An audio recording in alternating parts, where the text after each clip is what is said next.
Hello, Iona College. Jersey Joe and Big Shot Rob here with the Sports Vault edition of this Relay for Life. Like I've been saying over and over, this is the WICR Relay for Life Radiothon. We're going to be broadcasting live in La Penta until 4 a.m. Lots of great shows, so tune in whenever you can. Listen, we got a lot of talented people coming on, and we've got a lot of shows, but I've been waiting to do this segment, and when we talk to a lot of the fans around the school, a lot of them always talk about this, so we figured it's a great day to bring it out on a beautiful day today. And we've got the top, and back in 1996, to celebrate its 50th anniversary, the NBA made a list of the top 50 players of all time. Now, obviously, this list was made in 1996, so there's still some players who are or more current who aren't on this list who will have to be. And keep this in mind when we read to you the original 50. Guys like LeBron, Kobe, Duncan are not on this list, and I think undisputed, these are probably the three biggest names of the 2000 era till today. Probably the three faces of the NBA, I would say. Yeah, Would you agree? most definitely, Joe. No, there's nobody like LeBron James out there. There's not another Kobe out there. Kobe, just the guy, just a complete scorer. LeBron, another guy who's a great scorer, great passer, great rebounder, plays both sides of the ball. One of the top, he is the top player of the 2000s, one of the top players along with Kobe Bryant. And you can't leave out Tim Duncan, Joe. Tim Duncan coming into the Spurs, winning that championship, and then going on to win many more. And he is just a rebounding machine. Oh, he has one of the smartest IQs in the NBA, that guy. Absolutely. I love Tim Duncan. I think he's one of those guys where maybe the Spurs don't get as much attention as as a Kobe and the Lakers or a LeBron with the Heat. But I mean, man, that Spurs organization, they're committed to winning. Greg Popovich and that team, I mean, I love it. So I'm going to read you. I split the list into 25, then another 15, and I think there's some wiggle room with the rest. So the 25 I think are undisputed. There might be some people that don't know a guy, and if I come across a guy I think some people in our age range won't know, I will explain to him. But the first couple, these are the 25 undisputed. You have Michael Jordan, greatest of all time, Magic Johnson, Larry Bird, Wilt Chamberlain, Bill Russell, Kareem Abdul-Jabbar, Elgin Baylor, Julius Erving, Patrick Ewing, and Charles Barkley. That's 10 of the undisputed ones. Next, you have George Gervin. I'm not sure if a lot of people know who George Gervin is. He played a little bit in the 70s range. If I had to compare him to people, I would think Kevin Durant. Great scorer, lengthy like Durant was. He was a scoring champion for multiple years, played for the San Antonio Spurs. He went by the nickname the Iceman. You could YouTube him. Great, great player, undisputed. Then you have Walt Frazier, Karl Malone, Moses Malone, Pistol Pete Maravich, Hakeem Olajuwon, Shaquille O'Neal, Oscar Robertson, Jerry West, and John Stockton. I think a lot of people have probably heard most of those names. You might not know a lot about a guy like Jerry West or Oscar Robertson, but they were phenomenal players as well. And then you have David Robinson, Isaiah Thomas, Willis Reed, Earl Monroe, and Rick Barry. Now, the ones I just read, those are the 25. You can't take them off this list, undisputed. After that, from 26 to 35, I put Nate Archibald. Called him Tiny Nate. He played for the Celtics and the Cincinnati Royals. He was a great point guard. Probably the first scoring type point guard. Probably the first kind of AI type point guard like that. Wes Unseld, Nate Thurmond were both centers. Wes Unseld won a championship with the Baltimore Bullets. Nate Thurmond was on the Golden State Warriors. Phenomenal big men. Scottie Pippen, James Worthy, George Mikan played for a long time ago before Wilt and Bill Russell. He was probably the first center, first big dominant big man in NBA history. But he played a long time ago for the Minneapolis Lakers, won a bunch of championships with them. Then you have Dave DeBusschere, Bill Wallen, Elvin Hayes, and Bob Cousy. Now that was up to 35. I don't think you can take any of those 35 guys off this list. I think they have to stay on the top 50 of all time. And now we come to the wiggle room. And I'm going to read you the rest of the list. I think these guys you could move some of the current guys on this list from them. You have Paul Arizon, who played for the Philadelphia Warriors, Dave Bing played for the Pistons. Dave Cowens, he played for the Celtics. Billy Cunningham played for the 76ers. Hal Greer is number 40. He played for the 76ers as well. You have John Havlicek. He was part of the Celtics dynasty with Bill Russell. Sam Jones played for the Celtics. Jerry Lucas, he played for the Knicks. Kevin McHale and Robert Parrish are two I really don't think they belong in top 50 of all time. I think they were as much a product of Larry Bird as anything else. I think Robert Parrish really doesn't belong in top 50 of all time. He was a good center, but that Celtics team just had so much overall depth that made him look a lot better than he actually was. So I don't think Robert Parrish should be on this list at all. You have Bob Pettit, who played for the St. Louis Hawks. Dolph Schayes, he played for the Syracuse Nationals. Bill Sharman played for the Celtics, and the final one on this list is Lenny Wilkens. He played for the Seattle Supersonics. Now, a lot of people probably have never heard of more than half the guys on this list, and that's understandable because most of these guys played in the 60s, the 70s, a very long time ago, and it's very understandable, and the game has changed so much from that time. For most of these guys' times, there wasn't even a three-point line, so I think you could really take out a lot of these guys because we were saying before, you have to put LeBron, Kobe, Duncan, and there's no reason that they shouldn't be on this list, and I don't know, Rob, here's all I'll ask you. Do you keep the top 50 and don't touch anybody on this list, or do you expand it to about a top 55 of all time or top 56 to put a guy like LeBron on there? I think you expand it because you got to move a lot more of these guys in because it's different game than what it once was, Joe. It's a different game nowadays, and a lot of these guys really deserve to be on that top 50 list. They deserve to be moved into those top categories. Absolutely, and I mean, I think the hard thing is it's hard to take a guy off of this list because everybody who's on there for the most part deserves to be, and I think we should make a distinction between Hall of Fame and top 50 of all time because there's a lot of Hall of Famers who aren't on this list. I mean, top 50 of all time, I think, is just it. I mean, it's in the name. These are the best 50 players who ever played the game of basketball. And I think that's why you have to expand the list because LeBron, Kobe, and Duncan are absolutely top 50 of the best players of all time. They're probably in the top 10 of all time. So I think you've got to expand the list. But then you have guys like Dwayne Wade, Kevin Durant. Obviously, they also are probably in this list somewhere. But then you have bubble guys like Jason Kidd, Steve Nash, Dirk Nowitzki. And Rob, I want to get your take. What is your thought on the legacy of these guys in regards to a list like this? Here we go. Jason Kidd, Joe, is the second best point guard of all time. Behind John Stockton, he is the best behind John Stockton. Won championship, which was his main goal his whole life. Played for the Suns, the Nets, and the Mavericks. And this guy had just a great career. He played with my Knicks too his last year. And you know what? I could see him falling into that top 55 list if they're to expand it because Jason Kidd just had a great career, second all-time in assists. And the guy was just an assist machine, man. He did take it to the rim a lot. He's a great scorer.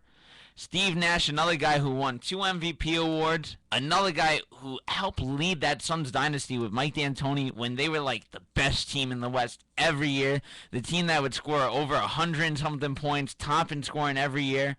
And he deserves to be up there. And then Kevin Durant. Kevin Durant's just had a great career, Joe, and he should fall into a list like this. Absolutely, and he's still got a lot of his career left to play. He's such a young guy. And Dirk Nowitzki, Joe, we were just talking about him before. Rick Carlisle had him as top 12. I don't see him as top 12 all time, but Dirk Nowitzki is a workhorse. Has had great years overall. Mostly known for his reach, Joe. Nobody can block this guy's shot. Nobody could get up to his shot because his arms are just so high up. And that one championship he has for that Mavericks organization just makes him one of the greatest players of all time. Absolutely. I mean, I think one of the things you look at him is his shot is just patented. Nobody has a shot like Dirk Nowitzki had. Unfortunately, it ruined my summer when he beat the Miami Heat, but I mean, he was just phenomenal. He could not miss. He was just unbelievable, and I mean, when you think of that, I think he definitely deserves a mention in a list like this.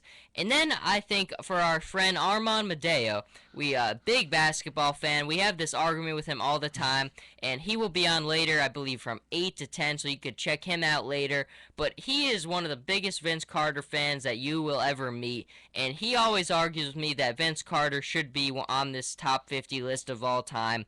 And I have a little I worked it out for him to give him a proper explanation why.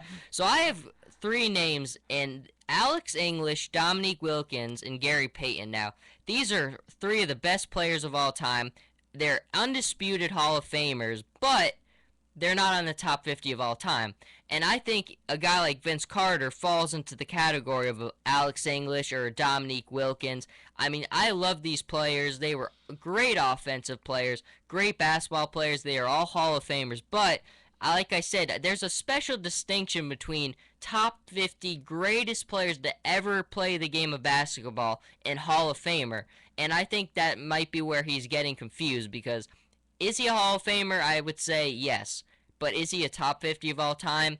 Using the examples of Alex English, Dominique Wilkins, and Gary Payton, I would say no. But Rob, you're in agreement with me. Yeah, I'm in agreement, Joe. He's a definite Hall of Famer, but he's not that guy that really stands out to me as a top 50 player. He's not a guy who was out there like Magic Johnson and Larry Bird, Joe. We remember I looked at documentaries of them, and they really changed the game of basketball. Just the guys who they said they would go out every night. Oh, I want to get more points than Larry. I want to get more rebounds. I want to get more assists. That's all it was. People like Michael Jordan who just dominated the game for years. But Vince Carter, to me, he is a Hall of Famer, but he's not that guy who's top 50 in the NBA. Absolutely not. Going back to Magic, I think impact on the game is also important to the top 50 list. And Magic Johnson and Larry Bird saved the game of basketball. I mean, before they came in, the NBA was in really bad shape. There just wasn't the kind of star power that the league needed to be popular and thrive. And when those guys came in, I mean, they were just constantly battling each other for superiority in the NBA, and they just had such classic rivals. If anybody has the NBA channel, they play a lot of their old finals matchups, and you watch those games, and it's just star power all over the place. You have Magic, James Worthy, Kareem Abdul-Jabbar going against Larry Bird and Kevin McHale and Robert Parrish. I mean, it's just such great basketball to watch because you have Pat Riley. I mean, just coaches all over the place. It's just amazing NBA history to watch. And so we had a lot of fun putting this segment together. We have one more question before we go to break.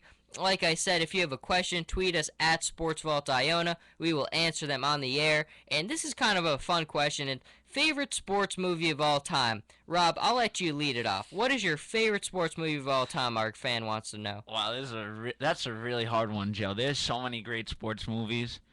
These are my top two: Glory Road and Coach Carter. Those are just phenomenal basketball movies. Coach Carter just showed a coach who cared about not making basketball players into players, but making them also students, turning them into men. And just that was one of the greatest basketball movies I've ever seen. I've never seen that my whole life. And this year my friends introduced it to me, and that movie had me in tears at the end. It was a great movie. The other great movie, Glory Road, Texas Western. That was a great championship, beating Kentucky, and that team that was put together was just amazing. And that's another great basketball movie out there to me. Definitely. You said Miracle as well, right? Yes, Miracle also. Yeah. I mean, Miracle definitely. I mean, the whole U.S., the implications behind it with the Cold War and stuff, awesome. I would say for me, it's got to be Rudy. I mean, have you seen Rudy? No, I've never seen Rudy. Oh, you got to go home and watch Rudy, Big Shower. I mean, Rudy is just like true story about a kid. I'm sure a lot of people have seen it because it's very popular. But I mean, of course, about the Notre Dame tradition and everything. A kid who, through adversity, he got his chances. He played one play at Notre Dame, but I mean, man, it's an old one, but it's just unbelievable. It's my favorite sports movie of all time. Have you ever seen The Express, Joe? The Express, Ernie Davis and Jim. Yes, Yeah, that was a very great good movie. That was a great one. I mean, it's sad story, really sad story about what happened to Ernie Davis. But I mean, think about Syracuse. I mean, you had Jim Brown and then Ernie Davis. That's pretty darn good for Syracuse. And then you wonder what numbers could he have put up if he didn't die before that. Yeah. Before while he was in his NFL career, he didn't play it down in the NFL. And this guy was just phenomenal in college. Just an amazing runner. Nobody could stop him, and he could break tackles. And that movie was just sad. The way he died, it's just a sad story. The Cleveland Browns traded up to get him an overall number 1. Yeah. And he could have been the next Jim Brown or better. I mean, that's a cool thing, too, is, I mean, Jim Brown and him both played for the same college and would have played for the same NFL team. I think that's very cool. Did you see 42? 42, yes, I did see that. Would you put that in a category of top sports movies of all time? I would. I thought that was a pretty decent movie. It was great. Jackie Robinson, so much history behind him. And Jackie Robinson, he is one of the best baseball players of all time. The guy was an amazing hitter, and he just had that speed. And I think that they did a great job with making that movie. Cool. I still have to see that one, so I wanted to check with you first. Obviously, I think also you got to put Field of Dreams in there. I mean, Field of Dreams, a classic movie. I mean, you'll cry when you watch that one. I'm trying to think if there's any we're missing. The Babe with Babe Ruth, that was a great movie. Didn't see that. That was a good one. Yeah. What else are we missing out here? The Sandlot. I mean, The Sandlot's not really like as like big as those other ones, but I mean that's just another one of those like classic ones. That's one you can't pass up as a kid. That was just a great movie. And I just remember I always wanted to be like one of those kids, having my own team who could go out there every day. Yeah, how much better is it just like going out and playing baseball every single day and stuff like that? That was just awesome. I think there's a second Sandlot, isn't there? Yeah, they have 3. Is actually. it? Oh, there's 3. Did you see the other 2? No, I did not. I didn't. I can't see how like there's some movies that just can't be like replicated or you can't advance it. I think that's one of those classic ones. Yeah, there will never be another. You'll never have another movie where you'll have a kid asking who Babe Ruth is. Yeah. Mr. Smalls over there, and then hitting a home run of an autographed Babe Ruth ball. We'll never see that in a movie. No, absolutely. I mean, I think that we pretty much hit everything, didn't we? Pretty much. Oh, don't forget Space Jam. Oh my God! How can we forget Space Jam? That is one of the best movies of all time. Michael Yeah. Jordan, oh man, and the Looney Tunes together, that was just a fantastic movie. That kind of changes. I mean, Rudy is probably my favorite serious sports movie of all time, but Space Jam is it's tough not to pick Space Jam as well, yeah. Everybody, how could you not like Space Jam? And that's the thing that kind of drives me crazy about LeBron, because I think LeBron got offered the role to play in the new Space Jam, but I think he turned down the role. I mean, if he's as big a Michael Jordan fan, I mean, why wouldn't you want to be the new face of the Space Jam? I would take the role if I was him. He would be great. Especially for him, LeBron had such a great career, and he could be the Jordan of this decade. Yeah, definitely. But definitely, that's when we come back. If we think of any other movies, we will definitely let you know. But that's gonna do it for this segment. Like I said, go down to Relay for Life and check out everything, and we will be back in 1 moment.